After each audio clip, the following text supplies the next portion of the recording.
The following table gives production yield per hectare of wheat of 100 farms of a village, and we have to change the given distribution to a more than type distribution, and also we have to draw its ogive.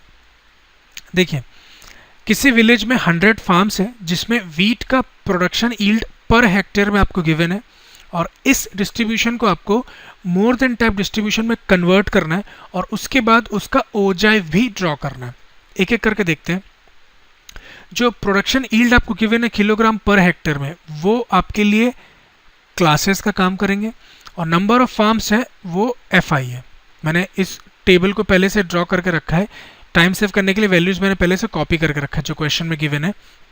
अब आप याद करिए, first question मैंने आपको समझाया था, जब कभी भी हमको मोर देन टाइप डिस्ट्रीब्यूशन चाहिए होता है तो हम गिवन क्लासेस का सिर्फ लोअर बाउंड्री लेते हैं और लेस देन टाइप के लिए अपर बाउंड्री लेते हैं. इस बार आपको मोर देन टाइप चाहिए, इसलिए प्रोडक्शन यील्ड का हम सिर्फ लोअर बाउंड्री लेंगे. तो आप यहाँ पे क्या लिखेंगे, मोर देन, क्योंकि आपको मोर देन टाइप चाहिए, और इक्वल टू 50, जो लोअर बाउंड्री है 50. सिमिलरली मोर देन और equal to 55, then more than or equal to 60, more than or equal to 65, more than or equal to 70, and finally more than or equal to 75. और अब cumulative frequency देखते हैं. ये बहुत important है, इसको ध्यान से समझिएगा. ऐसे कितने फार्म्स है जिनका प्रोडक्शन यील्ड 50 या मोर देन 50 है? तो ये सारे के सारे फार्म्स है जिनका प्रोडक्शन यील्ड 50 या मोर देन 50 है. ठीक है, क्योंकि देखिए, जिनका प्रोडक्शन यील्ड 55 से ज़्यादा है उनका 50 से भी ज़्यादा होगा, जिनका 60 से ज़्यादा है उनका भी 50 से ज़्यादा होगा. तो ये सारे के सारे जो फार्म्स है, टोटल 100 फार्म्स, उन सबका प्रोडक्शन यील्ड 50 से ज़्यादा है. तो यहाँ पे वैल्यू आएगा आपका 100. जब आप मोर देन टाइप डिस्ट्रीब्यूशन बनाएंगे तो ध्यान रखिएगा, ये टोटल वैल्यू और ये वैल्यू ये हमेशा मैच करना चाहिए. ठीक है, और ये लास्ट वैल्यू और यहाँ जो वैल्यू आएगी वो भी हमेशा मैच करना चाहिए. अब देखते हैं 55 से ज़्यादा किन का होगा, तो इन सभी का 55 से ज़्यादा है, तो ये 2 सब्ट्रैक्ट होगा 100 से, तो 100 - 2 इज 98. 60 से ऊपर कितने फार्म्स का है, तो ये दोनों वैल्यू सब्ट्रैक्ट होंगे. 8 + 2 इज 10, तो 100 में से आपको 10 सब्ट्रैक्ट करना होगा, तो वैल्यू होगा आपका 90.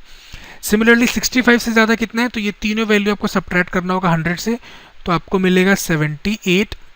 और 70 से ऊपर कितने का है, तो इन दोनों का 70 से ऊपर है, तो आपको उसके लिए 100 में से ये चारों वैल्यू सब्ट्रैक्ट करना होगा, तो ये हो जाएगा आपका 54. और 75 से ऊपर कितने फार्म्स का है, तो ये शुरू के जो 5 वैल्यू है उनको आपको 100 से सब्ट्रैक्ट करना होगा, तो आपका 84 है इन सबका सम.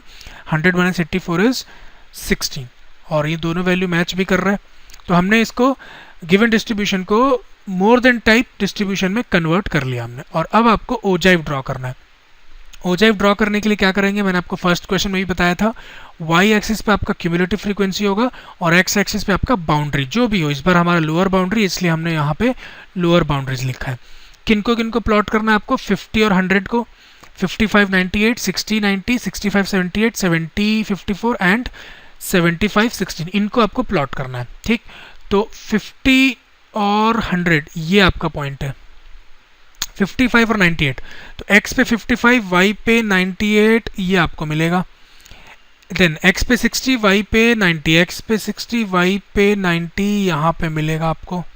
ठीक है, x पे 65, y पे 78, 65 78 वाला पॉइंट ये है आपका. ठीक है, और 70 एंड 54, 70 और 54 आपको यहाँ मिलेगा, और 75 और 16, तो ये आपका 75 और यहाँ आपको मिलेगा 16. मैंने क्या किया आप देख सकते हैं, जो x एक्सिस पे एक स्क्वायर है उसको हमने 5 किलोग्राम पर हेक्टेयर रखा है. ठीक है, एक स्क्वायर की वैल्यू 5 किलोग्राम पर हेक्टेयर है, और y एक्सिस पे जो एक बॉक्स है या एक स्क्वायर है उसको हमने 20 फार्म्स के इक्विवेलेंट रखा है हमने.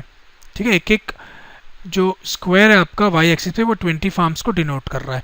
फिर हमने इसको प्लॉट किया है, और अब आपको क्या करना है, इन सारे पॉइंट्स को फ्री हैंड से ज्वाइन करना है. आपको जैसा भी ज्वाइन हो, अच्छा बुरा जैसा भी बने, फ्री हैंड से ही आपको ज्वाइन करना है. स्केल से ज्वाइन नहीं करेंगे, इस चीज़ का आप ध्यान रखिएगा. तो ये जो है आपका मोर देन टाइप हो जाएगा. मैं यहीं पे लिख देता हूँ, this is our more than type ogive. ठीक, so this completes our solution as well as entire exercise 14.4 for the chapter statistics.